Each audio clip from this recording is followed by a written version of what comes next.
ഈശോ മിശിഹായിക്ക് സ്തുതിയായിരിക്കട്ടെ. സ്നേഹമുള്ളവരെ, ഇന്ന് നമ്മുടെ കുർബാനയിൽ പ്രാർത്ഥനകളിൽ നമ്മൾ ആവർത്തിച്ച് പ്രാർത്ഥിക്കുന്നതിൻ്റെ പ്രസക്തിയെക്കുറിച്ച് സംസാരിക്കാമെന്നാണ് വിചാരിക്കുന്നത്. നമ്മുടെ കുർബാനയിൽ ആവർത്തനങ്ങൾ നമുക്ക് കാണാം. അടിസ്ഥാനപരമായിട്ട് ഓർക്കുക, ഹോമിയോപ്പതിക്കാരൊക്കെ പറയുന്ന പോലെ ആവർത്തനം ഗുണവർദ്ധനം ഒരു നല്ല ചിന്തയാണ്. ആവർത്തനം ഗുണവർദ്ധനം. ആവർത്തിക്കും തോറും നമുക്ക് കൂടുതൽ ദൈവാനുഭവം ഉണ്ടാകുന്നു എന്നാണ് മനസ്സിലാക്കേണ്ടത്. ജീവിതത്തിൽ നമ്മൾ ഒരുപാട് കാര്യങ്ങൾ ആവർത്തിക്കുന്നുണ്ട്. ആവർത്തനമില്ലാതെ ജീവിതമില്ല. ഓരോ പ്രഭാതത്തിലും നമ്മൾ ചെയ്യുന്ന കാര്യങ്ങൾ എല്ലാ ദിവസവും ചെയ്യുന്ന കാര്യങ്ങൾ തന്നെയാണ്. നമ്മുടെ കർത്താവ് ഈശോ മിശിഹാ പഠിപ്പിച്ച കർത്തൃ പ്രാർത്ഥനയിൽ വളരെ കൃത്യമായിട്ടത് വിശകലനം ചെയ്യുമ്പോൾ സ്വർഗസ്ഥനായ ഞങ്ങളുടെ പിതാവേ, ഞങ്ങളുടെ നാമം പൂജിതമാകണമേ എന്ന് പറയുന്നതും, രാജ്യം വരണമേ എന്ന് പറയുന്നതും, തിരുമനസ്സ് സ്വർഗത്തിലെ പോലെ നിറവേറ്റപ്പെടണമേ എന്ന് പറയുന്നതും ആത്യന്തികമായിട്ട് ഒരു കാര്യം തന്നെയാണ് പ്രധാനമായിട്ടും. അപ്പം ആ പ്രാർത്ഥനയിൽ തന്നെ ഒരേ ആശയം തുടർന്ന് ആവർത്തിക്കുന്നുണ്ട്. നമ്മുടെ കുർബാനയിൽ ചില പ്രാർത്ഥനകൾ തന്നെ ആവർത്തിക്കുന്നുണ്ട്.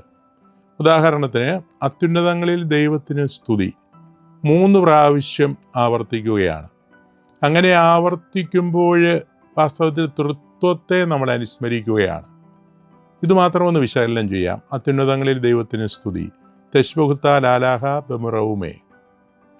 അത്യുന്നതങ്ങളിൽ ദൈവത്തിന് സ്തുതി എന്ന് പറയുന്നത് തിരുവചനത്തിൽ ലൂക്കായുടെ സുവിശേഷം 2:14 ഈശോ ജനിച്ചപ്പോൾ മാലാഖമാർ പാടിയ ഗാനമാണ്.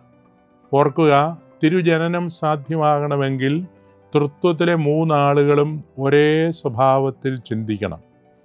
പിതാവ് വാസ്തവത്തിൽ തൻ്റെ സ്വഭാവം വെളിപ്പെടുത്തുകയാണ് പുത്രനെ അയച്ചുകൊണ്ട്. യോഹന്നാൻ 3:16 തന്നെ വിശ്വസിക്കുന്ന ഒരുവനും നശിച്ചു പോകാതിരിക്കേണ്ടതിന് തൻ്റെ ഏകജാതനം നൽകുവാൻ തക്കവണ്ണം ദൈവം ലോകത്തെ അത്രമാത്രം സ്നേഹിച്ചു. ആ സ്നേഹമാണ് തൻ്റെ പുത്രനെ ദൈവമായിരിക്കെ വെറും ഒരു മനുഷ്യനായി തീരുവാൻ പിതാവ് അനുവദിച്ചത്. പുത്രൻ പിതാവിൻ്റെ ഹിതത്തോട് ചേർന്ന് നിൽക്കുകയാണ്. അതുകൊണ്ടാണ് ഫിലിപ്പിയൻസ് 2:6 പിതാവിനോടുള്ള സമാനത മുറുകെ പിടിക്കേണ്ട കാര്യമായി പരിഗണിക്കാതെ സ്വയം ശൂന്യവൽക്കരിച്ചു. പിതാവിൻ്റെ സ്വഭാവം തന്നെ. ഇത് രണ്ടും സംഭവിച്ചാലും പോരാ. നമുക്കറിയാം, പരിശുദ്ധാത്മാവ് ഈ സ്വഭാവത്തിൽ പ്രവർത്തിക്കണം. സാധാരണ ഒരു കന്യകയായ പരിശുദ്ധ അമ്മയുടെ മേൽ അത്യുന്നതൻ്റെ ശക്തി എഴുന്നള്ളി വരികയാണ്, അവരുടെ ഉദരത്തിൽ ഈശോയ്ക്ക് രൂപം നൽകുവാൻ. അതാണ് ലൂക്കാ 1:34-35 നമ്മൾ കാണുന്നത്. അത്യുന്നതൻ്റെ ശക്തി നിന്റെ മേൽ ആവസിക്കും, നിന്നിൽ ജനിക്കുന്നവൻ പരിശുദ്ധനായിരിക്കും.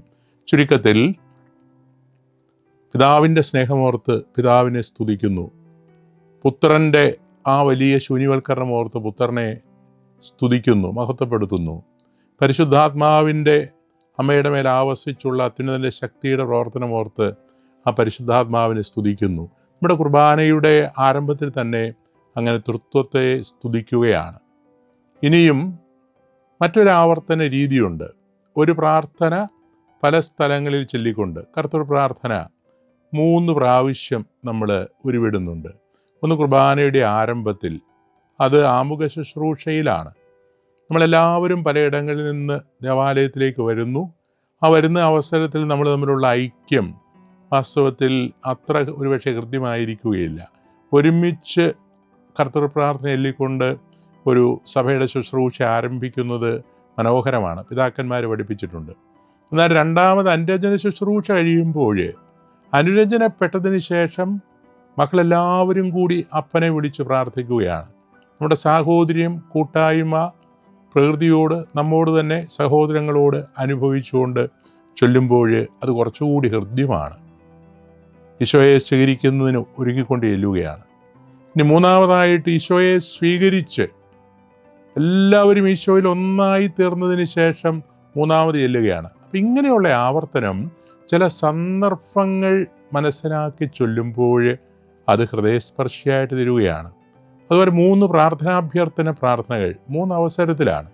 മദ്ബഹായിലേക്ക് ആഘോഷമായിട്ട് പ്രവേശിക്കുമ്പോൾ മാലാഖമാരുടെ സാന്നിധ്യം, ബലിപീഠത്തിൽ ഈശോയുടെ സാന്നിധ്യം, അങ്ങനെ സ്വർഗത്തിൻ്റെ അന്തരീക്ഷം അനുഭവിക്കുന്ന പുരോഹിതൻ അവിടെ നിന്ന് കർത്താവിൻ്റെ ആശീർവാദം അപേക്ഷിച്ചിട്ട് പിന്നെ അദ്ദേഹത്തിന് ചോദിക്കാനുള്ളത്, പ്രാർത്ഥന ചോദിക്കാനുള്ളത് തൻ്റെ പ്രിയപ്പെട്ടവരോടാണ്. അതെൻ്റെ സഹോദരരെ, ഈ കുർബാന എൻ്റെ കരങ്ങൾ വഴി പൂർത്തിയാകുവാൻ നിങ്ങൾ എനിക്ക് വേണ്ടി പ്രാർത്ഥിക്കുവിൻ. അപ്പോൾ ആ അന്തരീക്ഷത്തിൽ ആദ്യം കാണുമ്പോൾ ചോദിക്കുകയാണ്. രണ്ടാമത്തെ പ്രാർത്ഥനാഭ്യർത്ഥനയും നമുക്കറിയാം. പരിശുദ്ധൻ പരിശുദ്ധൻ എന്ന ആ കീർത്തനം അല്ലെങ്കിൽ ഓശാനയുടെ ആ പാട്ട് പാടുന്ന അവസരത്തിലാണ് പുരോഹിതൻ ചൊല്ലുന്ന കുശാപ്പ പ്രാർത്ഥനയിൽ യെശയ്യായ്ക്കുണ്ടായ ദർശനമാണ്.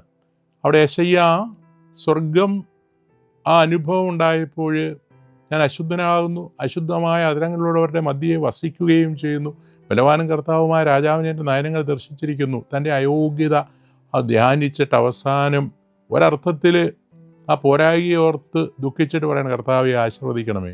എന്നിട്ട് പ്രിയപ്പെട്ടവരോട് വീണ്ടും പറയുകയാണ്. നമുക്കറിയാം മൂന്നാമത്തെ പ്രാർത്ഥനാഭ്യർത്ഥന വരുന്നത് വാസ്തവത്തിൽ ആ കൃതജ്ഞതാ പ്രകാശന പ്രാർത്ഥനകളുടെ എല്ലാം പൂർത്തീകരണത്തിൽ റൂഹായുടെ പ്രവർത്തനത്തിന് വേണ്ടി, അതേ പൂർണ്ണമായിട്ടും ഈ റൂഹായുടെ പ്രവർത്തനം നടന്ന് നമ്മുടെ ഈ കുർബാന അനാഫറ അവസാനിപ്പിക്കുന്ന നാലാമത്തെ ഗഹാന്തയ്ക്ക് മുമ്പാണ്. ഇങ്ങനെയുള്ള സാഹചര്യങ്ങളിൽ സന്ദർഭങ്ങൾ അനുസരിച്ച് ആ റെപ്പറ്റീഷൻ മനസ്സിലാക്കാനായിട്ട് നമുക്ക് സാധിക്കും. അങ്ങനെ വരുമ്പോൾ ആവർത്തിക്കുന്നത് നമുക്ക് ഒരു വിരസതയല്ല, മറിച്ച് കൂടുതൽ അനുഭവം പകരുകയാണ്. ചില അമ്പലങ്ങളിൽ നിന്നൊക്കെ നമ്മൾ കേൾക്കാറുണ്ടല്ലോ, ഓ നമഃശിവായ. 1-2 ദിവസത്തേക്ക് ആ പ്രാർത്ഥന തന്നെ ചൊല്ലുകയാണ്, ആ ഭജൻ സോങ്സ്. അപ്പം അങ്ങനെ ആവർത്തിക്കുമ്പോൾ നമ്മുടെ ഹൃദയത്തിൽ ആഴത്തിൽ ദൈവവിചാരം ഉണ്ടാവുകയാണ്. നമുക്കറിയാം ത്രൈശുദ്ധ കീർത്തനം നമ്മൾ പാടുമ്പോൾ സ്വർഗത്തിൽ ദൈവത്തെ മാലാഖമാർ പാടിപ്പോഴ്ത്തുന്നു. യെശയ്യാ 6:3 വെളിപാട് 4:8 സ്വർഗദർശനം ഒരനുഭവം തരുന്ന ദർശനമാണ്. ആ കാര്യമാണ് നമ്മളിവിടെ ഓർക്കുന്നത്.